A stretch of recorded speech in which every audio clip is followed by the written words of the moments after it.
kita lanjut. Nah, sekarang kita bicara tentang X generation Y. Oke, satunya saya kasih hitam, bukan berarti gelap, Pak. Ya, satunya saya kasih putih. Kalau dalam balance Chinese itu disebut dengan yin yang, Pak. Jadi balance itu selalu didasari dengan yang namanya yin yang, Pak. Oke. Nah, ketika kita bicara tentang Gen X dan Gen Y, kita bicara tentang today's dilemma. Ini kita baru masuk materi, Pak. Tadi masih pembahasan. Ini baru materi. Jadi inilah dilema yang terjadi zaman sekarang, bahwa X maunya apa, itu tidak bisa ditangkap oleh Y. Y maunya apa, itu tidak bisa diterima oleh X. Perhatikan kata-kata saya ya. Kalau Anda jeli, Anda akan banyak sekali dapat hint dari kata-kata saya. Jadi X maunya apa, tidak bisa ditangkap oleh Y. Y maunya apa, ya, itu tidak bisa diterima oleh X. Jadi inilah dilema yang terjadi zaman sekarang. Sehingga pada akhirnya transformasi ini akan berat. Ini juga terjadi di generasi sebelumnya, Pak. Kalau Bapak tanyakan sama BOD yang sudah Gen X sekarang, itu juga sama. Mereka juga sama mengalami, beliau-beliau ini juga sama mengalami transformasi generasi yang sama. Kalau transformasi generasi itu terjadi di kepala tigaan nih. Di kepala tigaan itu terjadi transformasi biasanya. Dan terjadi sejak 15 atau 20 tahun. Nah, kebetulan Bapak berada di era itu. Seperti itu. Jadi inilah dilema yang terjadi saat ini di hampir semua perusahaan, tidak hanya di perusahaan ini saja. Oke.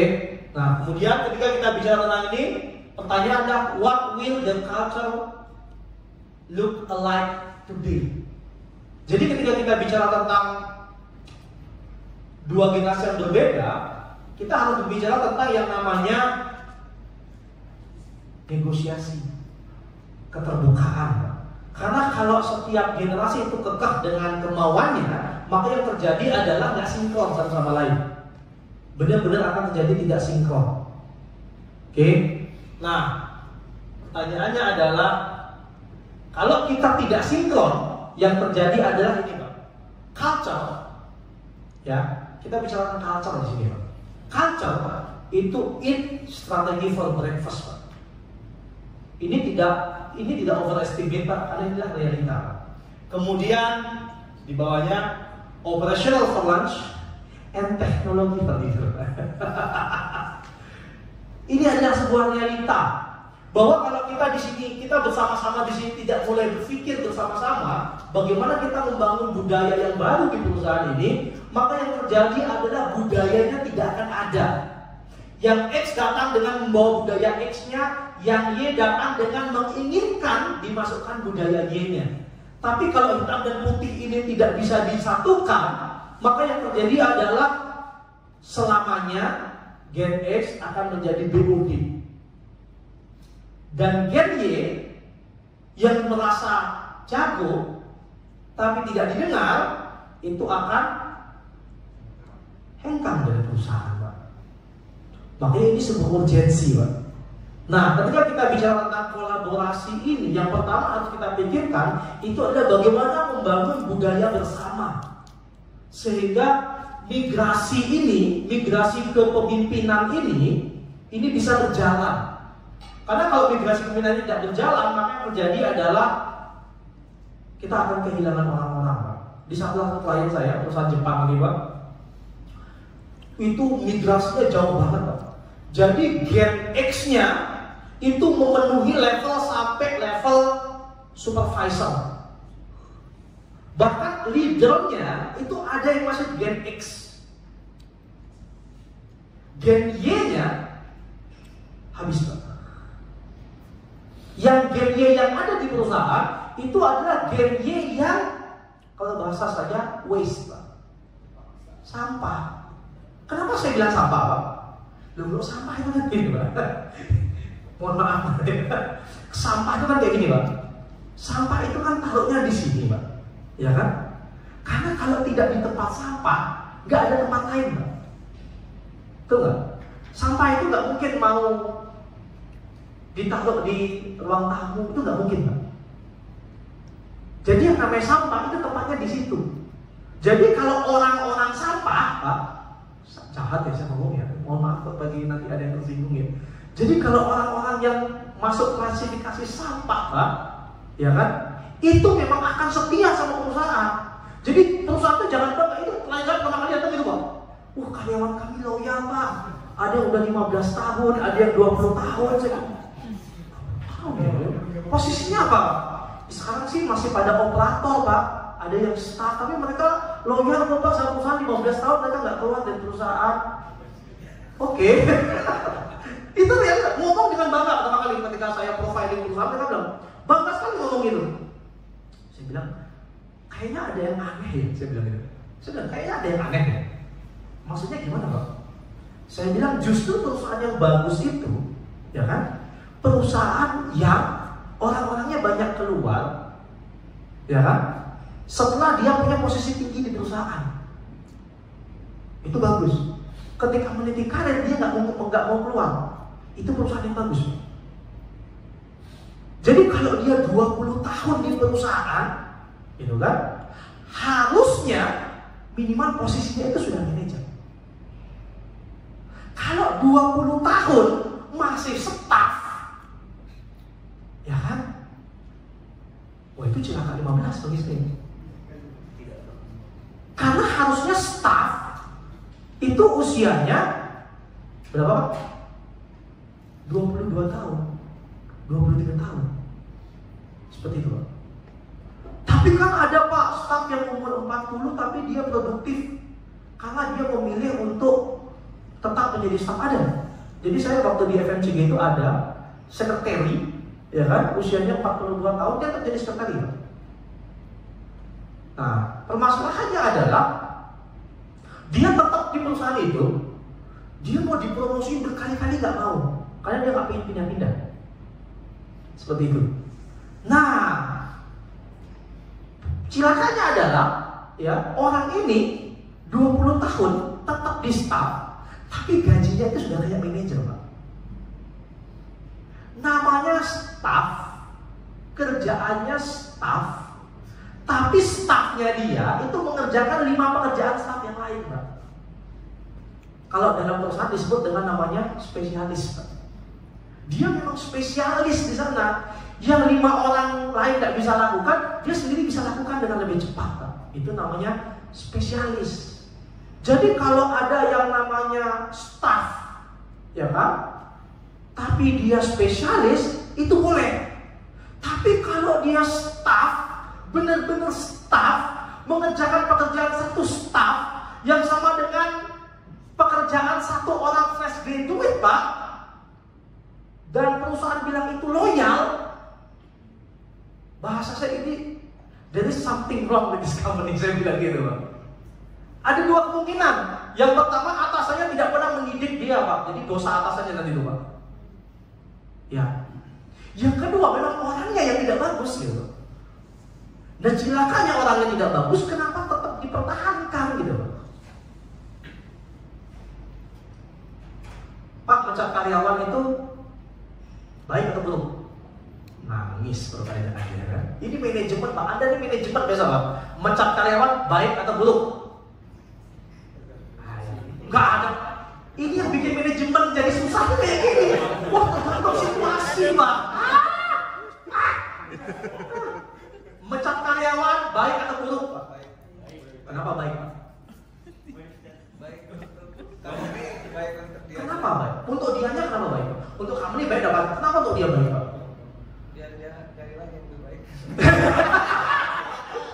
Emang bisa? Ya. Kenapa baik untuk yang dipecat, Pak? Saya bilang ini baik untuk dipecat, Pak. Saya pernah memberhentikan level di perusahaan ini, saya pernah memberhentikan level supervisor, Pak. Jarang masuk, ya kan? Ketika ditegur, alasannya adalah saya jarang masuk karena saya berdakwah, Pak. Itu benar kan? Berdakwah. Tapi kan itu tuntunan agama, tapi ada supervisor. Dan kita harus mengerjakan pekerjaan dengan baik, Pak. Pertanyaan, siapa bilang performanya jauh di bawah? Terus awalnya perusahaan tidak mau mencapai. Karena dia sudah berada di perusahaan selama 22 tahun, awal perusahaan itu berdiri. Sudah 22 tahun, sejak tahun 97 mas saya berarti. Dan 22 tahun tidak dipecat. Dulunya orang hebat, dulunya performance. Nah sekarang dia fokusnya sudah berbeda. Dikasih tahu nggak bisa, diomongin nggak mau. Kadang udah berapa lama dia berlangsung? Sudah hampir 5 tahun Pak kayak gini Pak. Tapi dia orang loyal perusahaan Pak. Saya bilang dulu saya bilang. Dulu dia loyal sama saya karena dia karirnya bagus dan juga fokusnya adalah memajukan perusahaan. Dan sekarang fokusnya apa? Coba tanya. Dakwah. Saya bilang sama dia, mau rekomendasi saya? Iya. Silakan. Itu gempa sampai Saco. Kalau bahasa Jepang tuh presiden namanya Saco, Saco itu sampai panggil saya. Ramasang, ya Ramasang. Ini kenapa orang mau dipecat? Ada yang dipecat? Ya dipecat harus. Kenapa? Karena sudah 5 tahun. Kalau sudah 5 tahun diomongin nggak berubah-berubah, Pak. Itu kalau bahasa bos saya sudah kayak ngerebus kelereng, Pak. Tahu nggak? Rebus kelereng, Pak. Bos saya Pak Padang dulu, Pak. Dia punya banyak kali istilah-istilah, Pak. Ngerebus kelereng, Pak. Dia bilang, batu itu kalau direbus, Pak, itu bisa pecah karena panas. Coba Anda rebus kelereng. Gak ngefek Pak, kelereng direbus. Pancinya yang rusak. Gasnya habis, pancinya rusak, Pak. Dia bilang, kalau udah 5 tahun dinasehatin nggak bisa-bisa, dan itu seperti namanya merebus kelereng. Caranya gimana? Ya buang aja kelerengnya. Saya bilang gitu. 5 tahun loh dinasehatin nggak apa-apa. Nah setelah saya bilang oke, approve ya. Ada penggantinya. Pertama kan setelah kita memulai kita tanya ada penggantinya nggak? Ada Pak ini Pak. Ah bagus. Ini penggantinya nggak bisa naik karena dia senior, ini junior Pak. Dan dia nggak naik-naik. Kan cilaka yang di bawah. Kasihan yang di bawah. Yang kedua adalah kasihan perusahaan kalau tiba-tiba dia pergi. Nah lo kita kehilangan orang hebat lagi yang sebenarnya bisa ganti posisi dia jadi supervisor. Kemudian nggak ada yang berani manggil Pak, saya yang manggil. Nggak ada yang berani manggil, udah saya panggil. Saya bilang, Bapak kesini mau ngapain? Mau kerja Pak. Lo kerja kok absennya banyak sekali, saya bilang gitu. Ya saya ini punya Pak, punya panggilan untuk berdakwah. Loh Bapak kesini mau berdakwah atau mau bekerja? Ya bekerja Pak, bekerja itu saya jadikan untuk sambilan Pak. Kerja itu dunia, dakwah itu akhirat Pak. Pinter ngeles, pinter ngeles. Orang itu pinter ngeles kan? Oh gitu Pak. Bapak tahu nggak? Bapak tahu nggak hukumnya? Bekerja itu hukumnya apa Pak? Wajib Pak. Berarti menafkahi keluarga itu hukumnya wajib Pak. Dakwah itu wajib Pak, sunnah. Dakwah itu sunnah. Bapak mau mendahulukan wajib atau sunnah? Wah tapi saya passionnya di dakwah. Nah kalau passion Bapak di dakwah Pak, bagaimana kalau Bapak keluar aja dari perusahaan saya? Saya nggak basa-basi. Dan saya lucu. Dan terus anak istri saya makan apa? Loh Bapak biasa dakwah kan? Iya. Pak bumi Allah itu kan luas Pak. Saya balik Pak. Loh saya nggak mau kalah dong. Nah jangan dikadalin orang kayak gini kan. Bumi Allah itu luas Pak. Rezeki itu dari perusahaan atau dari Allah Pak? Dari Allah Pak, bukan dari perusahaan kan? Bukan Pak. Berarti Bapak percaya ya rezeki itu dari Allah ya? Percaya Pak. Ya sudah, Bapak keluar perusahaan, rezeki pasti ada Pak.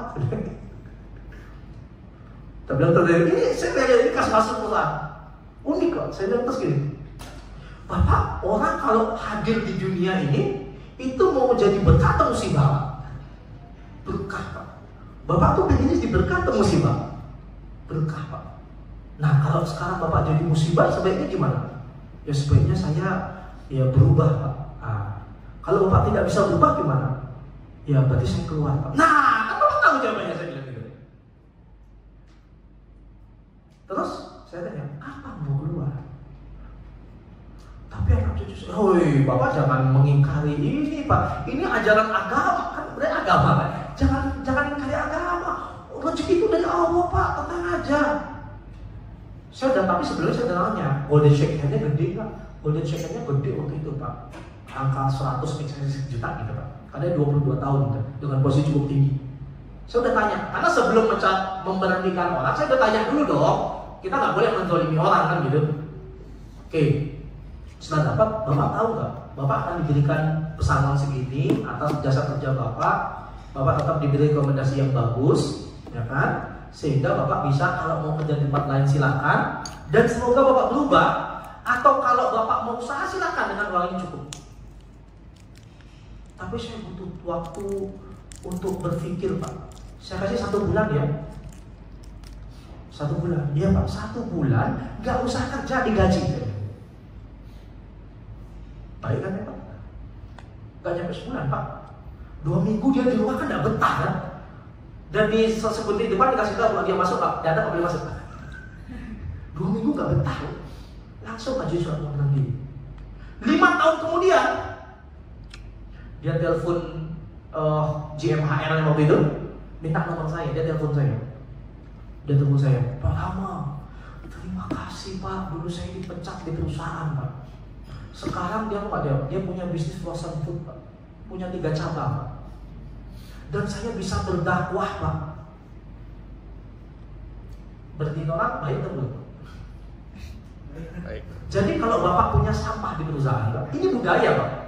Jadi biar pemikirannya sama Pak. Bapak punya sampah di perusahaan, ya kan? Permasalahannya adalah bukan karena dia sampah Pak. Permasalahannya adalah dia sampah di tempat ini gitu Pak. Benar, dia sampah di tempat ini. Bagi pemulung sampah ini berkah Pak. Dia sampah di tempat ini tapi belum tentu sampah di tempat lain. Jadi kita tuh membantu mereka Pak. Banyak orang nggak terima bilang, memperhatikan karyawan itu berarti kita sedang membantu mereka mendapatkan kehidupan yang lebih baik gitu kan. Ini nggak masuk di otak kan. Ini para mereka punya otak atau gimana gitu kan. Tapi logikanya seperti itu Pak. Karena kalau enggak, dia jadi sampah di perusahaan kita. Ini budaya. Oke? Jadi kita bicara tentang culture in strategy for breakfast. Oke? Jadi ini contoh-contoh budaya aja, Pak. Jadi kita jangan tertipu dengan nilai-nilai dan sebagainya, Pak. Jadi kita harus melihat sebenarnya itu hitam dan putih. Oke? Nah, sekarang kita lihat di sini, Pak. Ini perbedaan budayanya. Jadi Bapak kalau mau tahu Gen X, ya ini. Bapak Gen X yang mau tahu Gen Y, ya ini. Gen X, ya, dan Gen Y. Kelahiran 1965 sampai 1980, 1981 sampai 2000. Nah, inilah pembagiannya. Yang pertama adalah pertanyaan work is, kerja itu adalah, gitu kan? Yang pertama adalah Gen X merasa kerja itu adalah sebuah tantangan, ya kan? Terus yang kedua adalah sebuah kontrak. Kalau Gen Y beda, Pak. A means to an end. Artinya apa, Pak? Sebuah niat untuk mencapai sebuah posisi, Pak. Terus yang kedua adalah fulfillment, Pak. Bukan kontrak, fulfillment, Pak. Hanya apa bahasanya? Mengekspresikan jadi diri, Pak, kerja itu, Pak. Itu gini, itu realita. Saya juga sama. Saya kalau kerja di perusahaan, kalau nggak menantang, Pak, konsultan, kalau nggak saya nggak mau, Pak.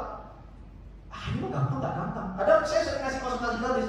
Pak, ini kalian buat aja kayak gini, udah pakai aja. Karena bagi kami fulfillment gitu loh. Oke? Kemudian yang kedua, jadi Bapak harus tahu masing-masing work ethic-nya Gen X. Yang pertama adalah balance, jadi seimbang semuanya dalam bekerja itu. Terus menyelesaikan tugas, itu Gen X, Pak. Terus self reliance, jadi dia benar-benar apa namanya bukan berharap, apa namanya, bersandar pada diri sendiri, dia pede. Terus menginginkan adanya struktur dan arahan, proses oriented dengan target terukur. Proses oriented dengan target terukur. Gen Y yang pertama adalah ambisius, Pak. Yang saya bilang tadi, ambisi tapi otaknya nol, Pak. Kayak film tadi, Pak. Dia pengen cepat-cepat jadi pelempar yang hebat, Pak. Tapi memang kemampuannya belum, gitu. Tapi itulah Gen Y, Pak. Ambisinya gede. Kan banyak lihat, umur 35 dia jadi miliuner, wah, gitu kan, Pak. Itu satu di antara sejuta realita, Pak. Jadi jangan tertipu, Pak. Kalau Anda bukan anak siapa-siapa, Anda membangun bisnis dari nol, Pak. Atau Anda kalau bekerja, ya Anda harus menapaki karir dari awal sampai dengan di atas. Kalau Bapak yang ada yang pekerja, itu yang umur 30 berapa itu sudah jadi GM gitu kan? Nah gitu kan? Nah yang pertama lihat orang tuanya siapa. Kalau nggak ada orang tua, yang kedua lihat cara dia belajar seperti apa. Antara dua itu aja. Oke? Karena ambisi itu harus dilengkapi dengan kompetensi, Pak. Ambisi tanpa kompetensi itu nol, Pak. Oke? Terus berikutnya adalah what next. Nah itulah. Kalau Gen X ingin menyelesaikan pekerjaan, Gen Y itu dikasih kerjaan 1, 2,5, terus apa lagi bos? Yang itu udah selesai belum? Ya belum, tapi ini bisa disambi Pak, gitu kan? Iya ini bisa lah, gampang lah, gitu kan? Nah, karena dia ada Gen Y itu multitasking Pak, kerja, lihat Facebook, WhatsApp, Instagram, update status dulu, jadi itu Gen Y Pak, itu kan realita. Jadi inilah realita Pak. Jadi Anda harus tahu perbedaan work ethic-nya. Jadi gini, kenapa Gen X suka marah-marah ke Gen Y, gitu kan? Kenapa Gen Y suka tidak senang atau tidak happy dengan kepemimpinan Gen X? Karena ini Pak, berbeda sekali Pak. Terus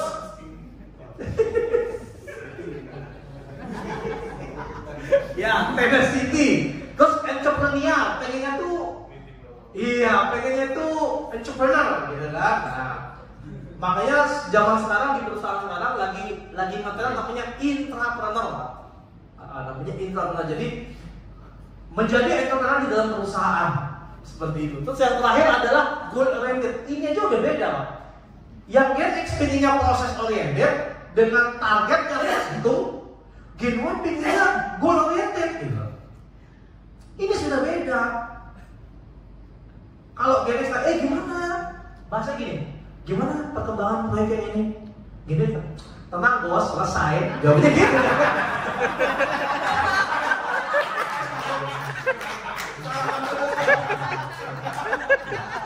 Gen X bilang gini, gue kagak nanya.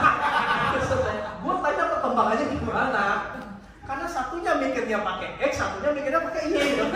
Udah bos, selesai, tenang aja. Yang penting selesai, on time gitu kan. Padahal benar nggak selesai? Benar, selesai. Iya kan? Tapi selesainya apakah benar mengikuti 1 minggu itu 2 hari 25%, 3 hari 50%, atau 2 hari 100% gitu kan? Itu kan nggak tahu Bapak. Itu perbedaannya. Oke? Jadi Anda harus tahu perbedaan, sehingga ini menjadi permasalahan gitu Pak. Nah berikutnya time at work Pak. Nah waktu at work. Nah kalau Gen X yang pertama adalah project oriented, terus mereka get paid to get the job done. Kalau Gen Y efektif worker Pak, tapi Gen Y harus pulang. Gue mau hangout deh jam 5 tengok. Jadi ibunya. Kalau Gen X senang lembut Pak. Waduh kerjaan belum selesai karena project masih harus selesaikan. Batman. Gen Y ya beda. Batman ini. Belum setengah 5. Cepetin kerjaan. Yuk. Jadi Pak, bener kan? Ini itu realita Pak. Semuanya seperti itu Pak. Iya. Abangnya udah ngomong. Terus berikutnya, nih ini yang paling luar biasa, melihat pekerjaan sebagai sesuatu yang mengisi waktu di antara weekend. Gen Y itu, jadi bapak yang Gen X biar tahu Pak. Gen Y itu mikirnya gini Pak, ini 1 minggu, ya kan? Hari Minggu dia udah telepon temannya tuh, bro minggu depan kita kemana bro, gitu kan? Atau kalau yang sudah berkeluarga udah tanya, minggu depan kita kemana sayangnya? Bukan besok Senin mau ngapain Pak? Minggu depan mau kemana? Oh ya udah, jadi Senin sampai Jumat itu hitungannya ada mengisi waktu. Yang benar itu 1 minggu gitu. Kehidupannya 1 minggu. Senin sampai Jumat itu mengisi waktu gitu. Itu Gen Y Pak, ini realita. Jadi biar kita sama-sama paham. Ini kita bahasnya kita buka-bukaan aja sekarang kan. Oke. Iya, terus cara kepemimpinannya gimana? Nah, kalau Gen X pemikirannya masih everyone itu the same. Setiap orang itu memiliki kemampuan yang sama. Terus challenge, suka men-challenge, gitu kan? Gen Y beda. Gen Y pengennya bareng-bareng lah, collective action. Ya, kita bareng-bareng lah, nggak bisa satu-satu, kita bareng-bareng lah, gitu kan? Kita bareng-bareng, gampang, gitu kan? Terus berikutnya, ya kita kolaborasi lah, nggak ada. Jadi kalau misalnya HR disuruh buat tugas untuk performance appraisal, contoh yang paling gampang ya. HR buat performance appraisal. Nah, kalau Gen X Pak, yang paling gampang, Gen X dia akan cari Pak, kira-kira performance appraisal yang bagus itu seperti apa gitu kan. Setelah cari dapat kan, dia buat sendiri tuh. Wah, dia buat sendiri kan, begitu selesai baru dikasih ke departemen terkait. Gimana gitu Pak. Kalau Gen Y beda Pak. Gen Y dia lihat internet, dia tahu kan seperti apa kan? Nah, dia buat formnya. Dikasih ke tempat lain, Pak isi ya. Dia nggak kerja. Kok gue yang ngisi? Kan kita kerja sama bro. Lu ngisi dong, kita departemen lu, dia ngisi dong. Ini karena kolaboratif ya. Itu kolaboratif maksudnya Pak. Beda kan? Jurus orang kerja, oh mantap. Iya. Jadi menghadap ke atasannya juga beda Pak. Kalau Gen Y, Gen X menghadap atasnya, Pak ini konsep saya tentang performance appraisal Pak. Jadi yang harus itu ini saya berdasarkan ini. Jadi ini kayak gini Pak. Nah ini selanjutnya saya akan kirim ke masing-masing departemen untuk memberikan input. Nah Gen X bilang, oh bagus kan kayak gitu kan. Prosesnya berjalan kan. Kalau Gen Y beda begitu. Gimana? Udah Pak, saya udah lihat itu konsepnya di internet sudah. Terus gimana hasilnya? Ini Pak, saya lagi kasih ke masing-masing departemen dulu. Nanti biar mereka balik, baru nanti saya presentasi. Beda nggak Pak? Beda Pak. Yang Gen X mikirnya gini, berarti lu nggak kerja ya? Lu kasih ke orang ya? Berarti lu nggak kerja dong? Tadi ada contohnya tadi. Ada contohnya? Tadi pagi nih, Nesti bilang gitu. Pak, ini project yang besok ini. Dia bilang gini, kan butuh harganya. Siapa namanya? Yang project IDX. Kan tuh temannya Pak Ilman. Tanyain Pak sama Pak Wiki, harganya berapa? Gitu dia bilang. Langsung dia iya. Terus dia bilang lagi, kan kita terus gue bilang budgetnya berapa? Berapa gitu ya? Terus tapi kita tanya dulu sama customer-nya. Itu kan teman Pak Iman juga, tanya juga.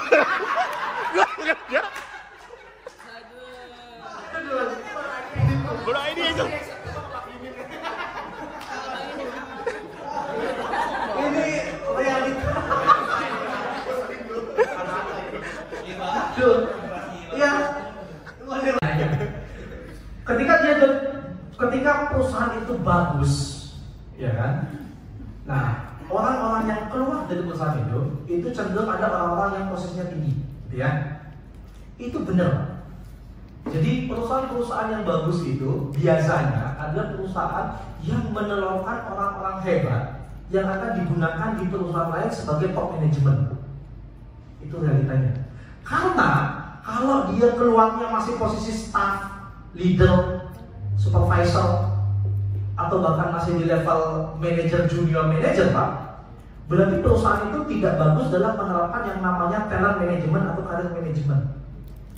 Perusahaan yang bagus harusnya bisa membuat setiap orang yang baru masuk sebagai staff, biasanya umur sekitar 22-23 gitu kan, itu dia setiap 3 tahun dia bisa naik, setiap 2-3 tahun dia naik, setiap 2-3 tahun dia naik, sehingga posisi karirnya itu bagus.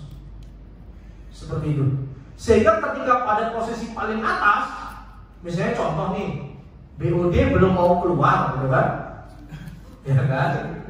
Ya belum mau keluar, masih tetap pengen BOD, namun dia sudah mentok di level GM di usia kayak saya 38 tahun, dia sudah GM contoh. 38 dia GM, tapi kelihatannya BOD ini tidak mau keluar sampai 5 tahun ke depan. Seperti itu. Sehingga posisi dia memang tidak ada lagi, dia udah mentok di sana. Nah dia tinggal ngomong ke BOD-nya, bos, saya udah jadi GM 3 tahun, performance saya sudah bagus. Kalau performanya bagus ya, performance saya bagus. Nah kira-kira ke depan buat saya apa? Seperti itu. Kalau ke depan buat saya tidak ada, ya berarti saya mau ciao. Karena ada beberapa perusahaan yang mentok di level top manajemen, GM. Dia nggak bisa masuk BUD. Ada perusahaan seperti itu. Nah, orang-orang seperti inilah yang harus keluar dari perusahaan dan mengharumkan nama perusahaan. Jadi kalau kita lihat beberapa kayak alumni Astra gitu kan, Citibank kalau orang bilang perbankan, IBM. Sudah. Jadi tambahan. Jadi perusahaan yang bagus itu adalah perusahaan yang mengeluarkan orang-orang hebat yang dimana ketika mereka keluar, mereka jadi orang-orang besar di tempat lain. Karena memang di tempatnya tidak ada bos yang harus diakui. Jadi kayak misalnya 10 orang, ya kan? 10 orang di satu departemen merebut 4 posisi supervisor. Yang 6 kan nggak bisa, betul? Yang 6 ini dia akan memilih tetap mau menjadi staf atau pada akhirnya dia keluar. Itu lemehan namanya. Balik lagi sampah ya, Pak? Bukan sampah, Pak. Jadi barang recycle. Kalau sampah kan dia recycle lah bilangnya. Jadi di tempat lain dia mungkin bersinar, di sini dia kalah gitu. Jadi 4, 6 kan tersisih nih. 6 ini memutuskan nih apakah dia tetap di sini menunggu yang 4 ini naik dia naik berdasarkan senioritas atau dia akan keluar. Wah, gue udah kalah nih, gue aja. Ah, kan 4 nih sisa nih, kita bicara perusahaannya. 4 nih. Untuk posisi supervisor kan cuma boleh 2 dari 4 ini. Naik 2 nih, kan tersisa 2 nih. Nah, 2-nya harus memilih apakah dia stay sambil menunggu giliran atau dia mau keluar. Dari 2 ini naik 1 manajer. Nah, supervisornya harus memilih apakah dia stay, apakah ada challenge buat dia di manajer di tempat yang lain, ataukah dia mau keluar, Pak. Itu realitas perusahaan, Pak. Sehingga yang keluar ini sebenarnya bukan orang-orang yang tidak bagus, tapi dia orang yang bagus lalu kalah di tempatnya, tapi belum kalah di tempat lain. Karena saya pernah nemu di salah satu perusahaan Jepang tahun 2000, kalau nggak salah tahun 2008 itu, 2008 dia posisinya asisten manajer, ya kan? Nah, 2016 saya ketemu lagi dia, itu sudah GM di perusahaan lain. Saya rasa kalau dia masih di perusahaan lain belum jadi GM, tapi dia di sana kalah bersaing. Ketika dia pindah, mungkin dia lebih bisa bersaing dengan yang lain, sehingga pada akhirnya dia berkembang. 8 tahun dari asisten manajer jadi GM. 2008 dia ikut perusahaan hire saya, dia ikut acara saya. 2000 itu ada kabar, dibilang kalau salah saya bilang 2009, kalau salah dia bilang dia keluar, kalau salah saya agak lupa dulu. Karena dia lama setelah acara itu, dan Pak ini keluar, oh iya. 2016 dia kontak saya, bos main ke kantor dong. Di mana? Masih di ini? Masih di Asmo? Bukan, Pak, saya udah pindah perusahaan. Asmo. Asmo juga ya. Nah, ya udah akhirnya ya pindah perusahaan jadi GM, Pak. Hanya dalam waktu 8 tahun. Jadi itu intinya perusahaan. Dia harus menurunkan orang-orang hebat. Dan orang hebat yang keluar pun di dalam kalah, di luar harus menang. Itu motonya. Makanya yang namanya HR itu vital. Bagaimana meningkatkan kompetensi itu vital. Itu Pak. Oke. Lanjut ya. Ini DX and DY. Kemudian leadership style-nya sudah tadi ya. Kemudian kita lanjut.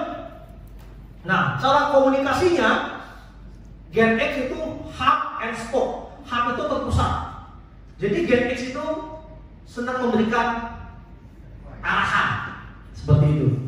Gen Y beda, partisipatif. Ayo, gimana menurut lu? Gimana menurut lu? Beda. Ya masyarakatnya beda. Memang beda. Kalau Gen X, Bapak kalau meeting dia bangga. Jadi kita akan bawa kayak gini. Panas sekali ngomongnya. Kalau Gen Y, oke, hari ini kita akan meeting mengenai ini. Nah, sebelum kita lanjut kepada kesimpulan, sebelum kita ini, saya pengen minta masukan dari teman. Dia belum ngomong, minta masukan dulu. Berarti dia simpulin. Itu beda. Salah nggak? Enggak. Iya, bukan kayak gitu. Jadi kayak gini. Terus yang bagus yang mana? Sama aja, karena beda dunia, Pak. Contoh yang paling gampang. Ini kita bicara tentang komunikasi biar nggak kelihatannya salah kayak gitu ya. Jadi contoh gini, Kalau Gen X itu kan sudah penuh dengan pengalaman, sehingga ketika dia bercerita, dia akan memberikan arahan. Dan biasanya yang dihadapi adalah generasi yang di bawahnya, usia di bawah, sehingga dia bisa memberikan arahan. Kalau Gen Y itu beda. Gen Y itu tipikalnya itu karena dia suka nyari banyak hal gitu Pak. Ketika kita datang meeting sesuatu, masing-masing peserta meeting itu biasanya sudah cari dulu. Jadi cari dulu. Kayak saya kalau meeting saya cari dulu bahannya gini. Padahal itu bukan meeting untuk saya cari bahannya gini. Sehingga karena sudah sama-sama satu frekuensi seperti itu. Nah, sehingga yang PIC-nya sebelum dia memaparkan atau mengetok palu tentang konsep, dia minta masukan dulu dari yang lain. Intinya sebenarnya sama. Bedanya adalah kalau partisipatif yang Gen Y, karena pengalamannya masih sedikit, dia menggunakan pengalaman beberapa orang ini untuk saling melengkapi sehingga disimpulkan sesuatu. Sehingga pada ketok palunya sesuatu yang bersifat bersama-sama. Experience dari beberapa orang. Oke? Sebenarnya sama, tapi caranya beda. Karena yang beda itu sebenarnya persepsinya, perspektifnya, bukan benar salahnya. Karena kalau orang X melihat cara Gen Y ini, dia akan bengong. Ini PIC-nya gimana sih? Kan harusnya kan PIC-nya yang harusnya menjelaskan. Kita gini gitu kan. Nah, kalau PIC Gen Y biasanya ada meeting kita akhirnya nomor 1 ada tentang A, nomor 2 tentang B, nomor 3 tentang C, nomor 4 tentang D. Oke, kita mulai tentang A. Jadi A itu modelnya kita akan membuat kayak gini. Nah, menurut teman-teman gimana? Gitu. Berhenti di sana, minta apa dulu. Kalau Gen X berbeda, kita akan buat seperti ini, rumusnya seperti ini, konsepnya kayak gini, detailnya seperti ini, gini. Terus baru klien, oke, ada input nggak? Caranya dua-duanya benar, tapi kalau dilihat dari perspektif masing-masing, dua-duanya salah. Jadi kalau X ngeliatnya dengan cara kayak gitu, X akan menilai, ini meeting apa? Kayak gini, kok nggak ada konsepnya meeting? Nah, Gen Y melihat Gen X, yang terjadi apa? Ini si bapak ini semuanya diborong. Akhirnya kita nggak bisa ngomong kan? Makanya yang terjadi adalah ketika Gen X memimpin rapat, Gen Y yang terjadi adalah Gen Y-nya iya. Ditanya, ada input nggak? Jawabannya karena apa? Karena udah lengkap gitu loh. Karena sudah lengkap, udah bagus, udah detail. Gue mau nambah apa lagi? Ilmu dia lebih banyak, kemampuan dia lebih bagus. Gue mau nambah apa gitu loh. Siapa ya? Jadi dua-duanya harus saling memahami perspektif masing-masing gitu. Makanya saya bilang kulturnya adalah kita harus sebagai seorang salesman gitu. Melihat orang yang kita ajak meeting itu seperti seperti pembeli. Kita harus tahu, oh pembeli kita Gen ini. Kemarin saya punya program di YouTube namanya Manajer Luar Biasa. Kemarin saya habis interview Vice President, dia bagiannya IT Development di suatu anak usaha Telkomsel. Dia juga cerita ketika kita memimpin generasi milenial, kita harus tahu cara memimpin mereka. Kalau tidak, kita tidak bisa mengeluarkan yang terbaik dari mereka. Tapi dia bilang generasi milenial juga harus belajar mendengarkan Gen X. Karena kalau enggak, pakem-pakem ditabrak semua. Itu Gen Y. Pakem tabrak aja semua, nggak peduli dia mah. Iya, undang-undangnya bisa dihajar sama dia kan? Bisa dicit nih undang-undang kawan dah. Standar pak itu pak. Gen Y semua kayak gitu. Iya, makanya Gen Y sukanya beli mobil, ya kan pak? Mobil yang kecil isinya banyak pak, yang melanggar lalu lintas pak. Kayak kita beli mobil Yaris gitu kan, atau Jazz gitu kan isinya maksimal orang 5 pak. Nah kalau mereka jadi bisa orang nomor 7 isinya pak. Tapi nggak mau dia beli mobil yang lebih gede pak, nggak keren gitu pak. Motor macam 3.